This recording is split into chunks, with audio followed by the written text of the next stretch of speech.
Dalam industri hartanah, salah satu topik yang sering ditanya oleh pembeli dan pelabur adalah perbezaan antara hartanah strata dan hartanah landed. Ramai pembeli keliru tentang hak pemilikan, cara pengurusan, kos penyelenggaraan dan kelebihan masing-masing. Memahami perbezaan ini sangat penting kerana ia memberi kesan kepada gaya hidup, kos jangka panjang, potensi pelaburan dan juga proses transaksi hartanah. Jadi hari ini kita akan melihat dengan lebih mendalam apa itu strata, apa itu landed, bagaimana kedua-duanya berfungsi dan kelebihan serta kekurangan setiap kategori supaya kita boleh menasihatkan pelanggan dengan lebih tepat. Hartanah strata merujuk kepada hartanah yang berada dalam komuniti berkongsi seperti kondominium, pangsapuri, townhouse, SOHO, service residence dan juga cluster home tertentu. Dalam pelan strata, pemilik mempunyai hak milik individu terhadap unit mereka.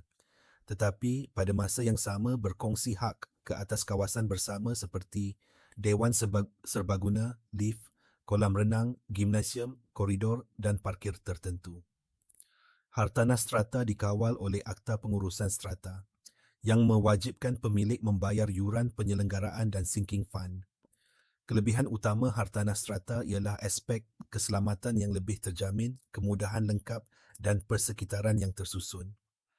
Namun ia juga datang dengan peraturan lebih ketat seperti SOP, pengubahsuaian, penggunaan fasiliti dan bayaran penyelenggaraan bulanan yang wajib. Ini menjadikan strata sesuai untuk mereka yang mahukan gaya hidup praktikal, selamat dan terurus. Hartanah landed pula merujuk kepada rumah atas tanah seperti rumah teres, semidi, banglo dan rumah kampung. Pemilik mempunyai hak milik penuh ke atas tanah dan bangunan tersebut tanpa berkongsi ruang dengan pemilik lain. Ini memberi lebih kebebasan dari sudut pengubahsuaian, penggunaan ruang dan cara mengurus rumah. Kos penyelenggaraan juga lebih rendah berbanding strata kerana tiada yuran bulanan wajib kecuali perumahan berpagar dan berpengawal, gated and guarded. Walau bagaimanapun, hartanah landed memerlukan pemilik menjaga keselamatan sendiri, mengurus penyelenggaraan sendiri dan memastikan rumah sentiasa dalam keadaan baik.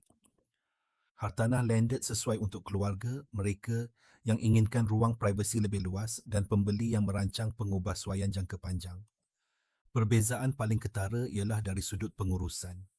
Dalam hartanah strata, seluruh komuniti dikendalikan oleh Joint Management Body, JMB, atau Management Corporation, MC.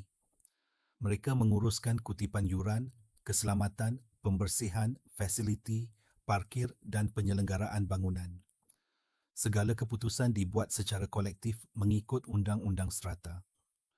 Sebaliknya, hartanah landed memberi kebebasan penuh kepada pemilik. Pemilik bertanggungjawab menjaga rumah mereka sendiri dan hanya membayar yuran tambahan jika berada dalam kawasan gated and guarded. Tiada JMB yang mengawal peraturan dalaman, jadi lebih fleksibel. Namun ini juga bermaksud kualiti penyelenggaraan sangat bergantung pada komitmen pemilik rumah masing-masing. Selepas qualification, follow-up memainkan peranan besar dalam memastikan pembeli kekal engaged. Kita perlu menghantar ringkasan keperluan mereka, pilihan hartanah yang sesuai dan langkah seterusnya. Follow-up yang baik menunjukkan kita serius membantu mereka, bukan sekadar mengejar jualan. Jika pembeli belum bersedia, simpan mereka dalam senarai nurturing dan terus berkongsi listing yang relevan dari masa ke masa. Ramai pembeli mungkin tidak membeli hari ini, tetapi dengan follow-up profesional, mereka boleh menjadi pelanggan kita dalam masa beberapa bulan.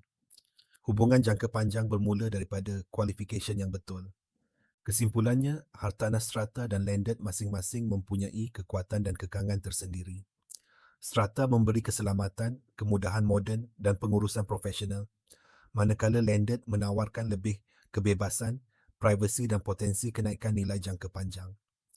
Memahami perbezaan ini membolehkan kita memberi nasihat yang tepat kepada pelanggan berdasarkan gaya hidup, bajet dan objektif pelaburan mereka. Sebagai perunding hartanah, tugas kita adalah membantu mereka melihat kelebihan sebenar setiap pilihan dan memastikan keputusan yang dibuat adalah seiring dengan keperluan masa kini dan masa hadapan. Dengan ilmu ini, kita dapat membawa pelanggan ke arah pilihan hartanah yang paling sesuai untuk mereka.